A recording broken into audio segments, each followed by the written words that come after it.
नमस्कार. आपलं स्वागत आहे आयकॉन स्टील प्रस्तुत बिल्ड आयकॉन या उपक्रमामध्ये. आज आम्ही आलो सांगलीमध्ये आणि माझ्यासोबत आहेत इंजिनियर, बिल्डर, डेव्हलपर श्याम बनकर सर. नमस्कार नमस्कार. सर. त्यांच्याबद्दल सांगायचं म्हणजे मागच्या 10 वर्षांपासून ते या क्षेत्रामध्ये आजचे यशस्वीरित्या काम करतायत. बिल्डर डेव्हलपर म्हणून खरं तर त्यांची कारकीर्द अतिशय चांगली चालू आहे. कारण मला नेहमी असं वाटतं, की एका मध्यमवर्गीयाचं स्वप्न अ, अ, असतं घर आणि त्या घरापेक्षाही असतो तो फ्लॅट, कारण तो त्याच्या बजेटमध्ये येत असतो. तर ते स्वप्न पूर्ण करण्याचं काम या माध्यमातून ते करतायत. नुकतंच त्यांनी आता या कन्स्ट्रक्शन बिझनेस बरोबर आणखी काही बिझनेसमध्ये डायव्हर्सिफिकेशन केलेलं आहे. ते सगळं कसं आहे, त्यांचा आजवरचा हा प्रवास कसा होता, त्यांचे अनुभव कसे होते या क्षेत्रातले, या सगळ्या संदर्भात आपण बिल्ड आयकॉन या प्लॅटफॉर्मवर त्यांच्याशी गप्पा मारणार आहोत. अ, गप्पांना आपण इथून सुरुवात करूया. ते म्हणजे तुमची लहानपणी शैक्षणिक सगळा प्रवास कसा होता तो आम्हाला ऐकायचा आहे. तर म्हणजे तुमची शाळा कुठली होती? मग हां. कॉलेज कुठलं होतं? सिव्हिल इंजिनिअरिंग या फील्डमध्ये येण्यामागची प्रेरणा कुणाची होती? बरं. हा कसा होता सगळा प्रवास? माझं शैक्षणिक जे हे झालेलं आहे, एज्युकेशन ते सांगलीमध्येच झालं आहे. हं, ही साइडे राजा चिंतामण पटवर्धन हायस्कूलमध्ये 10वी पर्यंत हं, झालं आणि त्यानंतर माझं एक डोक्यात आलं होतं, की मला सिव्हिल लाईनमध्येच करायचं आहे. कारण कसं आहे, एक तर माझा पप्पांचा बिझनेस, फॅमिली बिझनेस ह्या कन्स्ट्रक्शनच्या रिलेटेड होता. अच्छा. दुसरं एक गोष्ट, की मला स्वतःला काहीतरी करायचं आहे. त्या दृष्टीसाठी मी ह्या कन्स्ट्रक्शन लाईनमध्ये आलो.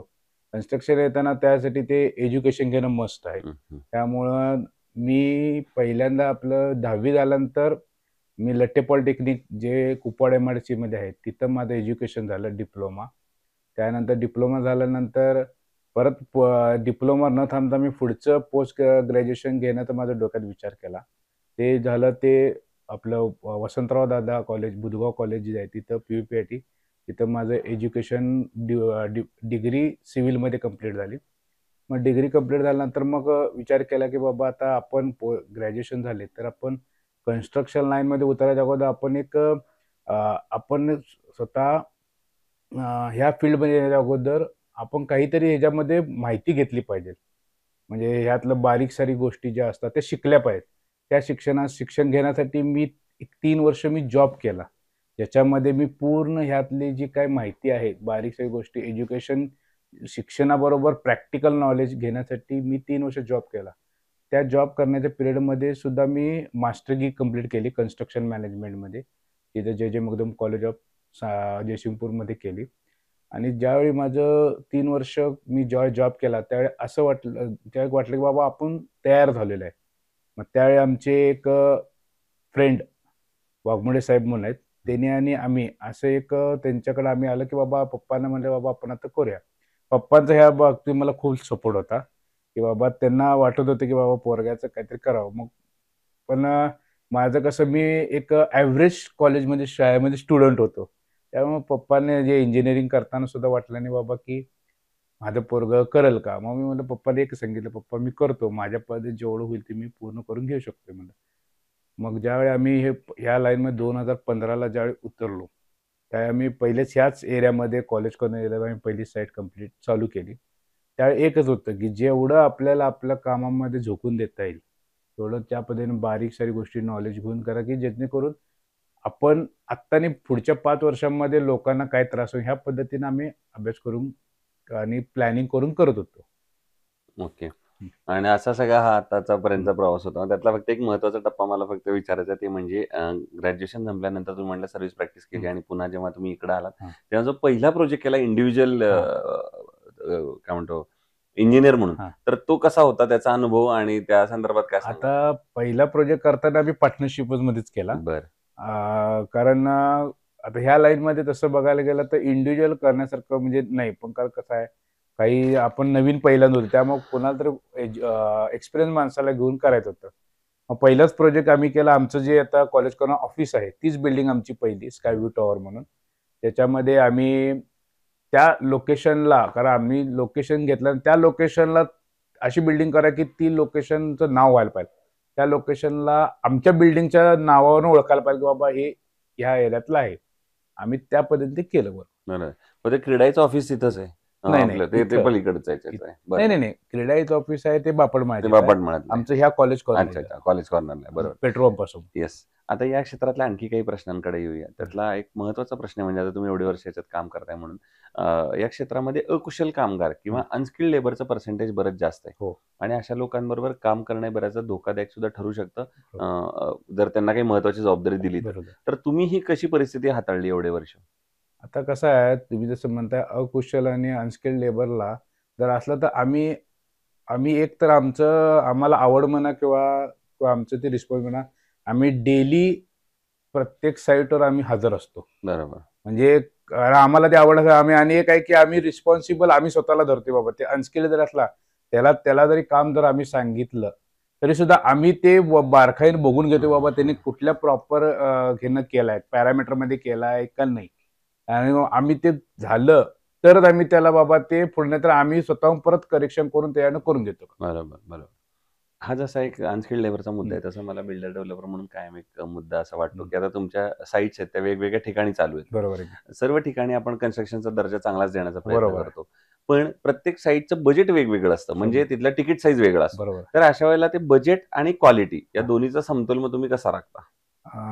आमचं बजेट कमी किंवा जास्त जरी असलं, तरी आम्ही पहिल्यापासून आणि आजपर्यंत आम्ही एक डोक्यात आम्ही ठेवलेलं आहे, की लोकांना देताना बेस्टच क्वालिटी द्यायचं. जरी ते कॉस्ट जरी बजेट त्या युनिटची कमी जरी असली, तरी आम्ही हाय क्लास जरी काम केलं आणि जरी छोटे प्रोजेक्ट जरी केलं, तर ती क्वालिटी इथं आणि तिथं आम्ही ह्याच्यामध्ये कुठेही कॉम्प्रोमाइज नाही केलं. बरोबर. म्हणजे आम्हाला तिथं खर्च असला चालेल, पण आम्ही क्वालिटीमध्ये कॉम्प्रोमाइज नाही. आमचं एकच आहे पहिल्यापासून, आपण लोकांना चांगलं क्वालिटी किंवा चांगलं प्रोडक्ट सुपूर्द करायचं. द्यायचं कायम. बरोबर आहे.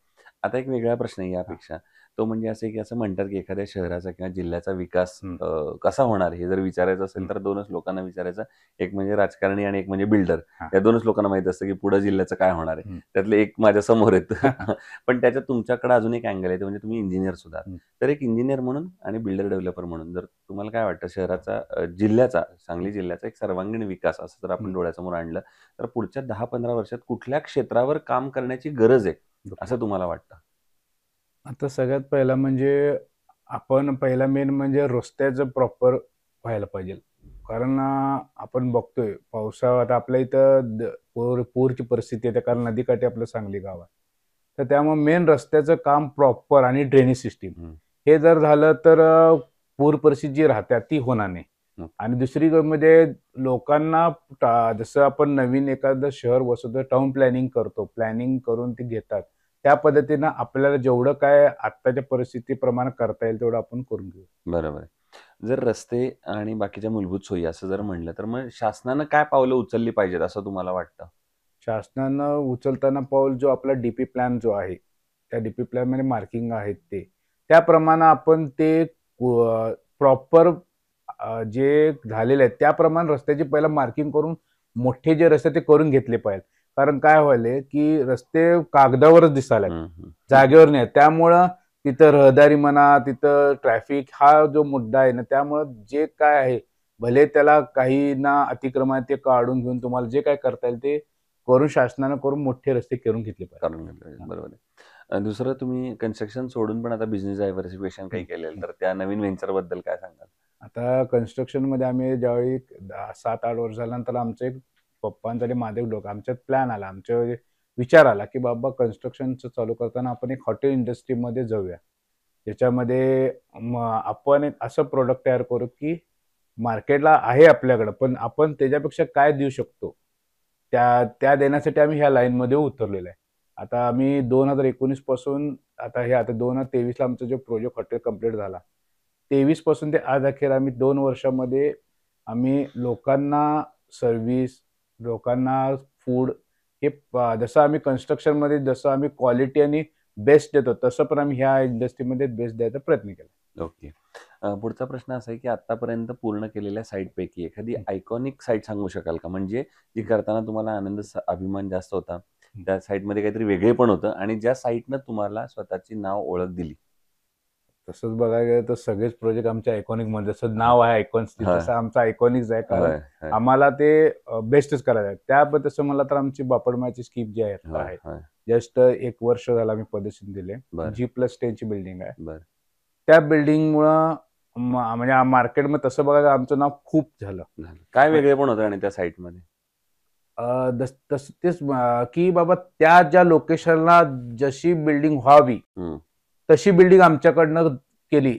आम्हाला खूप बिल्डर असे सांगतात, बाबा त्या लोकेशनला तुम्ही बरोबर ते बसून दिला आहे, म्हणजे काय म्हणते त्याबरोबर दाद दिला म्हणतो आपण मराठीत म्हणतो. त्या लोकेशनला तुम्ही बरोबर ती बिल्डिंग केल्यामुळे लोक अजून सुद्धा बघतात की बाबा आणि आम्हाला 4 लोकही सांगतात, बाबा तुम्ही या लोकेशनला चांगलं केलं. वा. त्यामुळे त्याचं एक समाधान वेगळं असतं आपल्याला. तो खूप समाधान वेगळा. कामाबरोबर, आणि आम्हाला सुद्धा काही जरी नसलं तरी त्या लाईनवर आम्हाला तिथं जाऊन आम्हाला बघायला आवडते, बाबा आपण केलं आपण हे जे केलं. समाधान नाही ते लय वेगळं ते वेगळं आहे. बरोबर आहे, बरोबर. दुसरं कन्स्ट्रक्शन मध्ये जेव्हा स्टील निवडायची वेळ येते हा. तेव्हा तुम्ही काय पॅरामीटर्स त्याचे बघता, गुणवैशिष्ट्य काय बघता स्टीलची?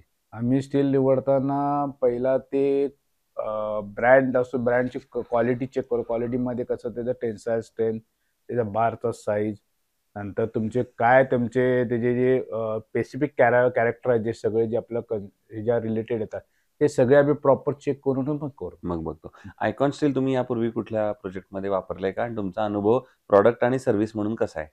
आयकॉन स्टील तसं बघायला तर आम्ही पहिल्यापासूनच वापरतोय. जेव्हा आम्ही चालू केलं त्यावेळी पहिल्यांदा 2017-18 पासून आम्ही चालूच आहे, जे आजपर्यंत चालूच आहे. बरोबर. आयकॉन बद्दल बघायला गेलं तर त्यांचे जे टेस्ट आहेत, जे त्यांनी सांगतात ते आम्ही पण टेस्ट करून बघितले, ते प्रॉपर आहेत. ओके. त्यांचे जे साईज म्हणा, लेंथ म्हणा, किंवा त्याची जी स्ट्रेंथ जी येतात ते पॅरामीटर त्याप्रमाणे त्यांनी जे दिलेलं आहे ते करेक्ट आहे त्याच्यामध्ये. ओके. आणि आता अगदी शेवटचा प्रश्न ते म्हणजे या फील्डमध्ये तुमच्यासारखेच जे आता नवीन इंजिनियर्स हा. येतात, ज्युनियर्स येतात, फ्रेशर्स येतात, ज्यांना इंजिनियर म्हणून याच्यात यायचंय, नंतर बिल्डर डेव्हलपर्स पर्यंत तुमच्यासारखी कारकीर्द करायची, तर त्यांना यशाचा गुरुमंत्र तुम्ही काय द्याल? यशाचा गुरुमंत्र म्हणजे तुम्हाला ह्या लाईन मध्ये येताना तुम्हाला स्वतःला प्रिपरेशन करून घ्यायचं आहे, की तुम्ही झोकून द्यायला पाहिजे या लाईन मध्ये, की बाबा. आणि ह्यामध्ये येताना तुम्हाला खूप गोष्टी पहिल्यांदा प्रिपरेशन करून आणि पहिल्यांदा तयारीनिशी यायला पाहिजे. जसं जसं तुम्ही ह्या लाईन मध्ये जाल तसं तुम्हाला खूप शिकायला तर मिळणार आहे, पण यायच्या अगोदर तुम्हाला खूप गोष्टी बेसिक म्हणा, ह्या लाईन मधल्या बारीक सारी गोष्टी शिकूनच ह्या लाईन मध्ये पडलं तर तुम्हाला बेटर आहे. त्यामध्ये सो ते engineer, builder, developer Shyam Mankar sir, आणि त्यांनी सांगितलं त्याप्रमाणे या क्षेत्रात येताना थोडा अनुभव घ्या. अनुभवाबरोबर या क्षेत्रातल्या थोड्या खाचाखोचा शिकून या, म्हणजे तुम्हाला पुढचा प्रवास जो आहे तो तुमचा थोडा सोपा होईल, सरळ होईल. पुन्हा एकदा आपल्या मनापासून आभार, आणि भविष्यात सुद्धा अशाच आयकॉनिक प्रोजेक्टची निर्मिती आपल्या हातून घडावी याच आयकॉन स्टील तर्फे मनपूर्वक शुभेच्छा.